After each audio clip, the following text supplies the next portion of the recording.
Hello everyone and welcome back to Donna's Book Addiction. I want to start out by saying thank you to all my new subscribers. Now listen closely. I'm getting ready to rattle off a thank you and catch your name. Okay, subscribers. Girl at the Beach, Lydia Beautiful Garden, Ree M, Keisha, Jada Rays, Alicia Bonner, Diamond Between Pages, Talking Media, Jun, Eve in My Life, Imani Copeland, Shay Moore, Baby Giggles World, and LaShawn Eve. Thank you. If I missed anybody, that's because I didn't see your name. And I still appreciate all my new subscribers. And please share. So I want to start this video off with a correction. In my last video, I talked about Gee's Bend, and I mistakenly said that Gee's Bend was in Camden, Alabama. Well, I'm going to give you just a little history. Remember, I showed you something I got, which is from one of the quilters, and it was Doris Pedway Mosley that made this or signed the back. So let me give you a little history. Boykin, also known as Gee's Bend, is an African-American majority community in a large bend of the Alabama River in Wilcox County, Alabama. As of the 2020 census, its population was 208. Gee's Bend was named for Joseph Gee, an early large landowner from Halifax County, North Carolina, who settled there in 1816. Gee brought 18 African-American slaves with him and established a cotton plantation within the bend. And eventually they brought more slaves, I think about 100. Anyway, Boykin is a block of land enclosed on three sides by the Alabama River within a horseshoe-shaped turn of the river named Gee's Bend. It is within the Black Belt of Alabama, and I am in the Black Belt of Alabama. The plantation started by Joseph Gee passed to his nephews Sterling and Charles Gee upon his death, along with 47 slaves. The Pedway family moved from North Carolina to Gee's Bend, bringing about 100 slaves with them. When slavery was abolished, many of them continued working for the Pedways as sharecroppers. Many of the black tenants were named Pedway.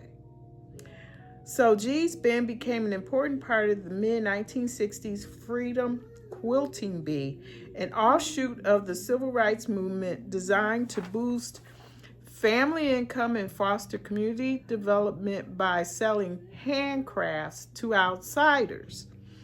When large numbers of residents began taking the ferry to the county seat of Camden to try to register to vote, local authorities reacted by eliminating ferry service in 1962. That was the year I was born. Oh my. The lack of ferry service forced the residents of the community to drive more than an hour in order to conduct business in Camden. The people of Gee's Bend would be without a ferry service for 44 years.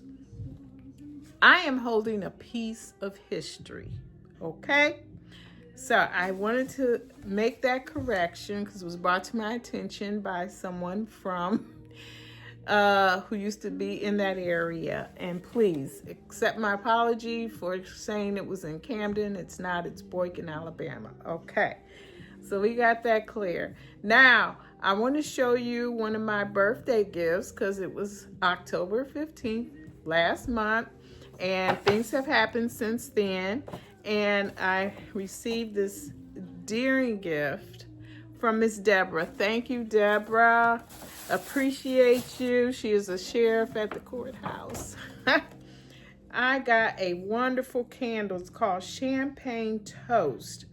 And it is by White Barn. And it's scented. Oh, God, it smells so good. It's a 3-wick candle. I love candles. I just started selling candles in my bookstore. And thank you to Ardent Aesthetics. Google that. She makes homemade soy-based candles, and I will have those available for Christmas purchases. And also with my candle, I got champagne toast, same scent, but it is a Bath and Body Works. And I believe this is hand soap. So I'll be smelling good. I'll be smelling like champagne toast. Thank you, Deborah. Appreciate my birthday gift. Now, real quick, I'll tell you what I'm reading and what I've read. So I read American Wolf. This is by Kaylon Hunt. And this was pretty interesting. It's just a novella, but it was sent to me as an ARC. And I'll tell you, it touches on trauma, mental health, just family dynamics. This gentleman sought therapy because he was bullied by his brother, and then his mother, who was a single mother, the father had abandoned him, and she wasn't around to really supervise. And I think his older brother, by 7 years, kind of took advantage of him, terrorized him, and this affected his adulthood. And so this took a deep dive into some things, and I really felt for Jamie is his real name, but James, he referred to himself as. This really made me sympathize with Jamie. I definitely hated bullies. When in my school time, I used to take up for people who were bullied, and someone tried to bully me, I wasn't having it. I never ended up fighting, but when I stood up to that person, all of a sudden they wanted to be my friend. So if you see this or hear about it, pick it up and read it. It's very emotional, very real, okay? And then I picked this from my TBR jar, and that is Black Buck. Sorry, I got my book band on there. Black Buck, a novel by Mateo Askaripour. I may have said that wrong. Anyway, I'm enjoying this. This is comical. It's very up to date, modern, but yet the writing style of this writer is very good. I enjoy it. And he has another book out. I'll show you here over my shoulder. I think it's called The Great Expectations. I'm not sure if it's a remake. I'm going to do some research on it. But if this ends up to being an enjoyable read as I'm reading it now, I will probably purchase that book. But this is about a young man whose mother wants him to be a little more ambitious, and his girlfriend and all the people in his community think he's got more. That's where I'm at right now. He's got more potential to be somebody more than what he is, working in Starbucks as a barista or a coffee guru, whatever, and he hates coffee. So that's all I'm going to tell you about this book so far. But I am enjoying it, and I'm not that far. I'm only in chapter 3, but I'm listening to it in audio as well, and I love the narrator, Zeno Robinson. Very good, very good. So I will definitely be coming back with probably a review on this. I could vision it into a show or movie or something to that effect. So far, I could see that. And then I'm still hashing out Dream Count by Adichie. So my book club had their book discussion on this. I listened, but I could not give my review because I had not finished it. And I'm still like 50% into the book. And I'm not 50. Anyway, a little slow for me, but I'm going to keep reading because the discussion on this was very, very interesting. A majority of the people in my group gave it somewhere between a 3.5 to a 4. Not a 5-star. No one said a 5, but I got to learn more about the characters. I still have more to get through, but I'm gonna keep going at it. I will. Did I read another? Well, anyway, I'm gonna stop there, and then I'm gonna show you my latest purchases. So hang in there with me. Be right back.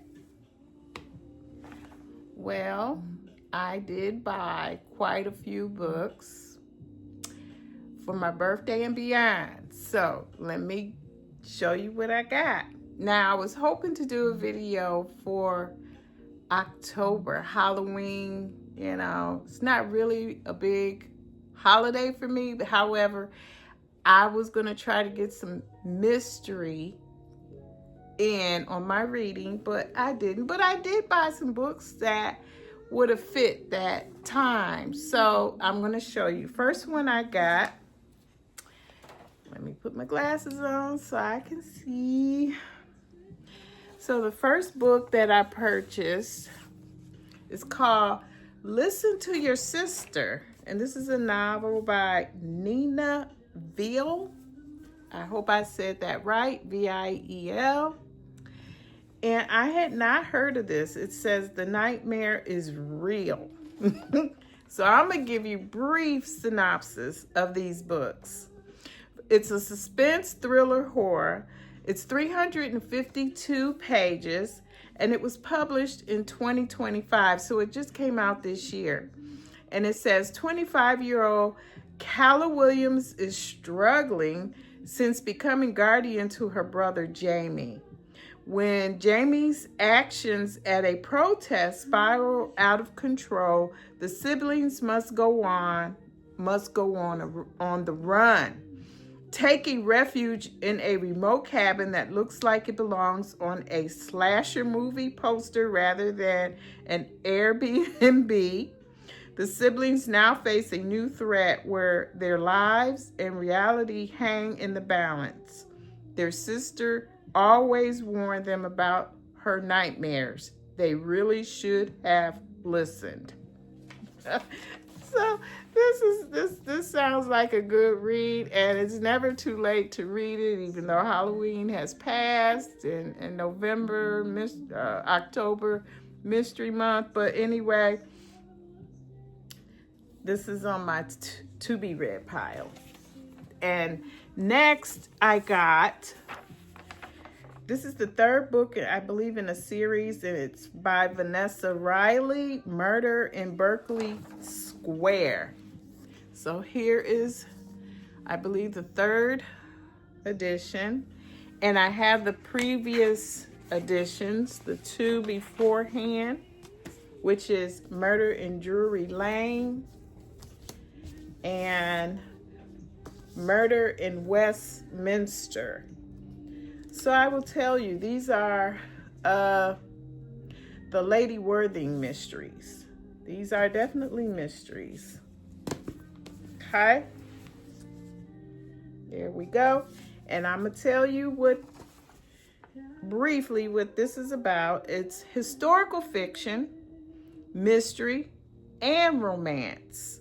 So mystery and romance, that sounds intriguing to me. I don't think I've ever combined those two genres together. So this is 320 pages, and this was published in 2024. An unexpected blizzard strands Lady Abigail Worthing at Lord Duncan's with his now house guests. Suddenly, an evening of fine dining, fine brandy, and insightful debate becomes an inescapable and deadly ordeal. The ultimate test for Abigail's skill.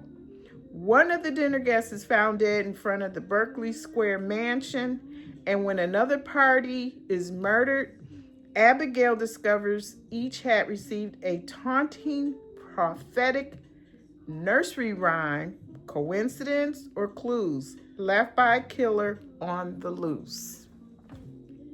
It sounds like the game Clue. Who killed so-and-so in the library with what weapon? So that would make it good. I guess I have to read.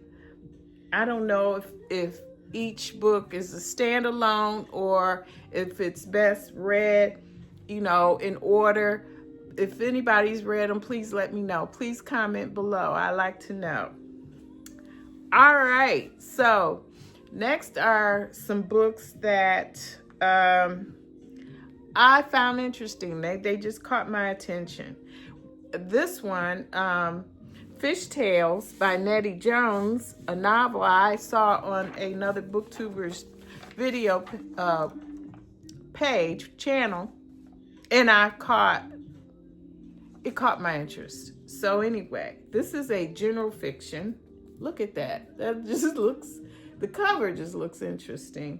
It's 272 pages, so it's not very long. And it was published in 2025, so this is a fairly new release. And it says, Louis Jones is a party girl for the ages, confident and cavalier. She seeks freedom and a good time, leaving mayhem in her wake. Strutting between the bohemian demi-monde of New York City, I don't know what that word is, I should have looked it up, and the affluent Black community of Detroit. She guzzles champagne, snorts piles of cocaine, wakes up on silk sheets with a variety of lovers. And then she is upended by the handsome, erudite, often cruel Brooke, a man who has his own bevy of admirers. Soon, Louis and Brooke are ensnared in a struggle for dominance that launches them into a shock of violence. Fish Tales. This could have been included with October scary Halloween reads.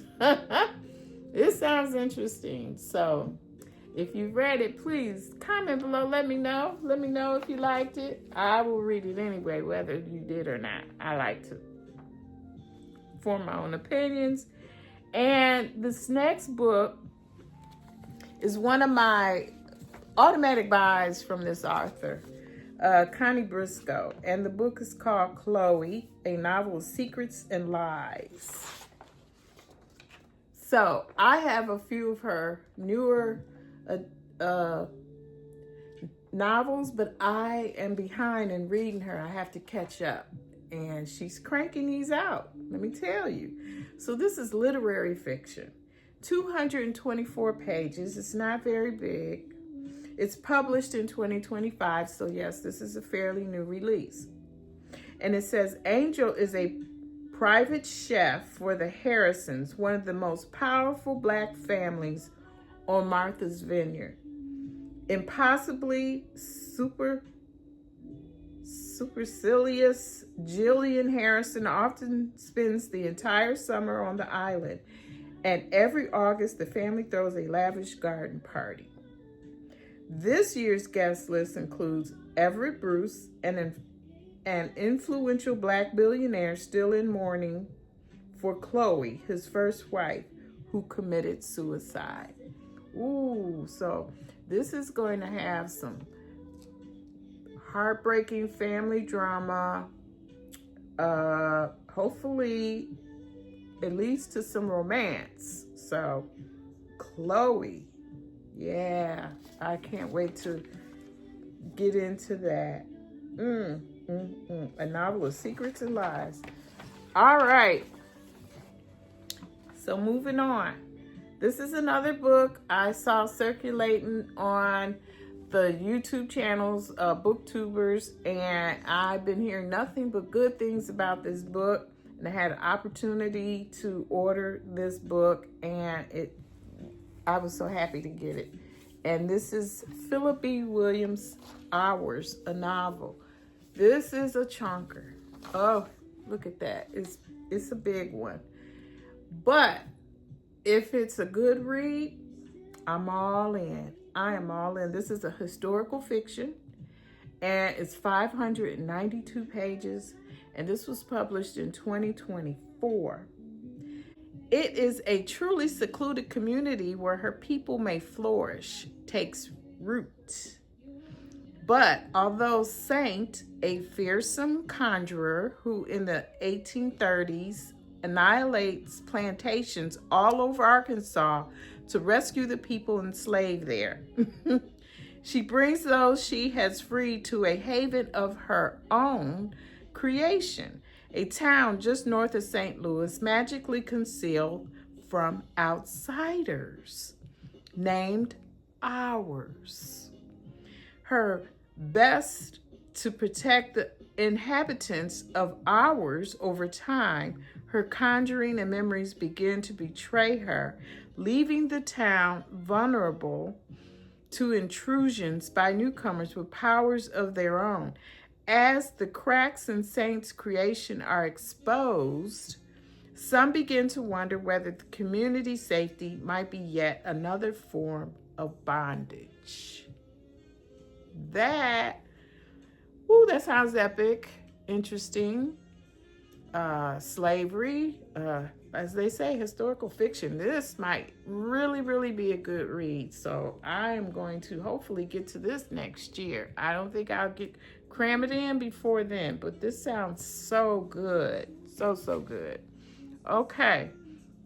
The next purchase I made is called A Season of Light, and it's a novel by Julie Iromuanya.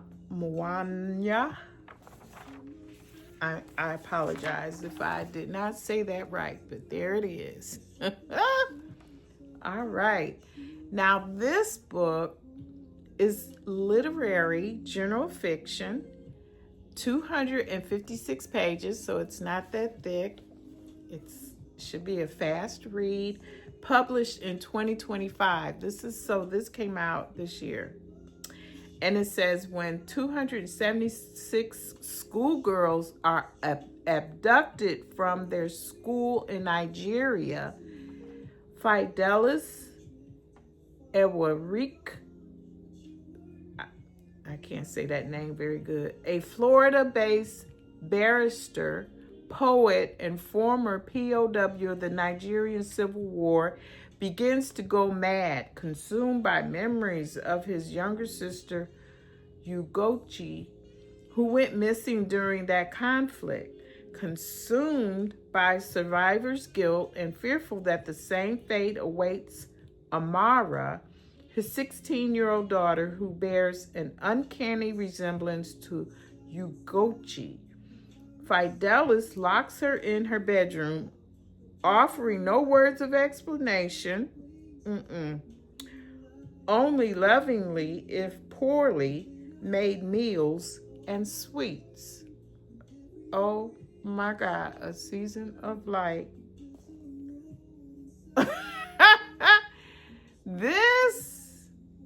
I think I gotta be ready for this one. This look like it may delve into some I hate you character. Woo! Okay, A Season. If y'all read it, let me know. Give me some feedback. Okay.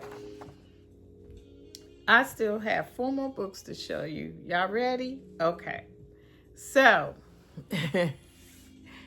this one is a signed copy that I purchased, and it's called Color Television, and it's by Danzy Senna. Danzy Senna. All right. That's an interesting cover. Very interesting. Let's see. It's nothing spectacular about the inside. In case you don't know, this is the author. Sorry, I didn't show you the others, but it's a novel from the best-selling author of Caucasia. I have that book, did not read it. I have not read anything by this author, so y'all let me know. Is she a good writer? Is it worth my time? So let me tell you briefly what this book is about. So it says, This is literary fiction, 288 pages, and this was published in 2024. Jane has high hopes that her life is about to turn around. After a long, precarious stretch bouncing among sketchy rentals and sublets, she and her family are living in luxury for a year, house sitting in the hills above Los Angeles.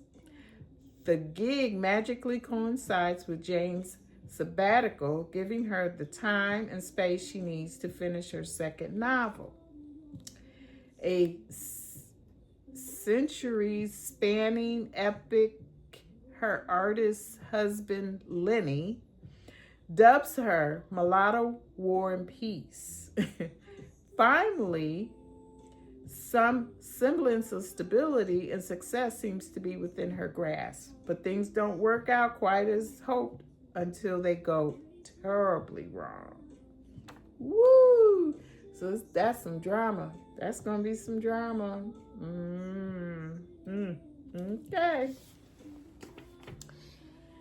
And another book that was praised by a YouTuber that sparked me to purchase this book.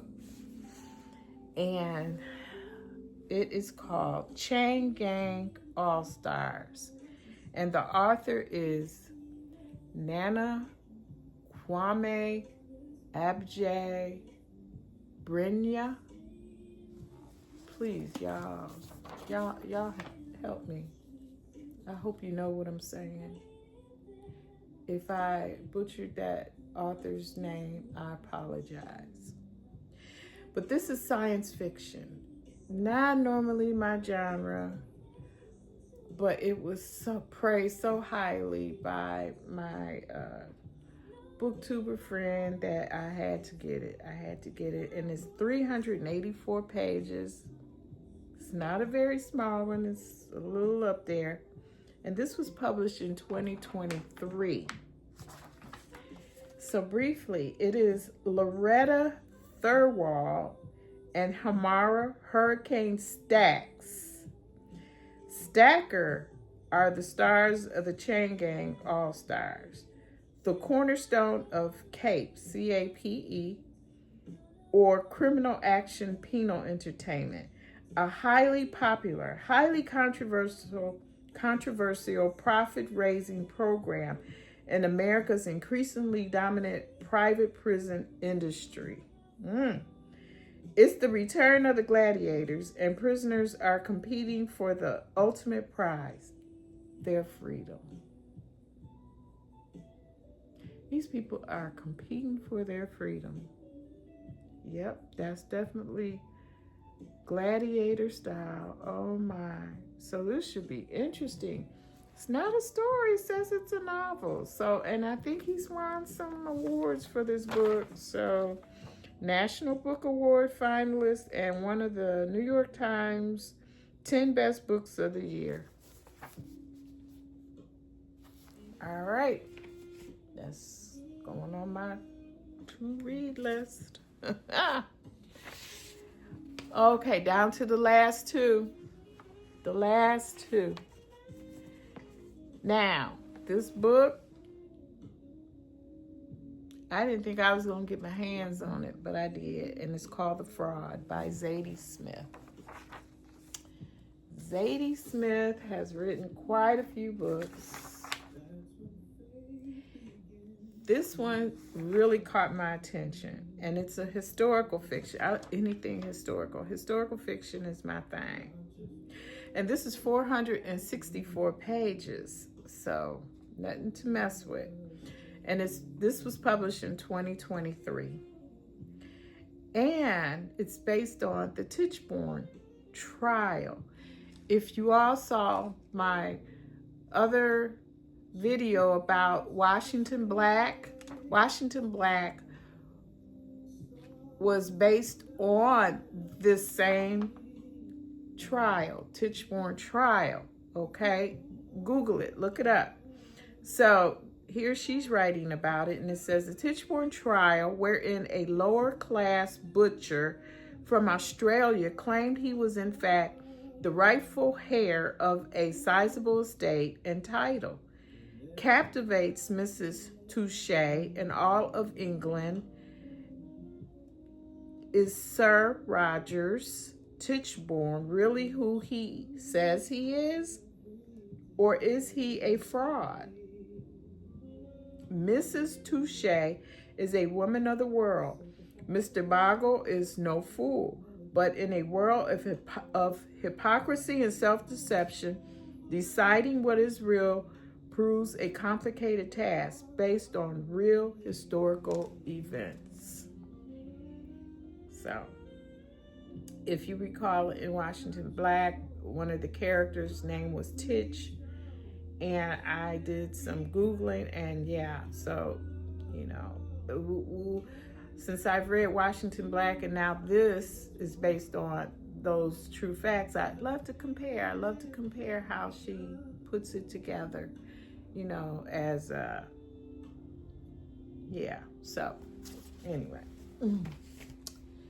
If you've read that one, again, comment. Let me know what you thought. All right. The last book I'm going to tell you about, I've ordered some more since these, so I got more coming. And this one is The Blackbirds of St. Giles, and it's by Lila, Cain. And I love the cover. That was an attraction to me, this cover. And this is historical fiction as well. And it's 462 pages. And this was published in 2025, so it came out this year. And it's from the brutal horrors of Jamaican plantations to the teeming streets of 19th century London.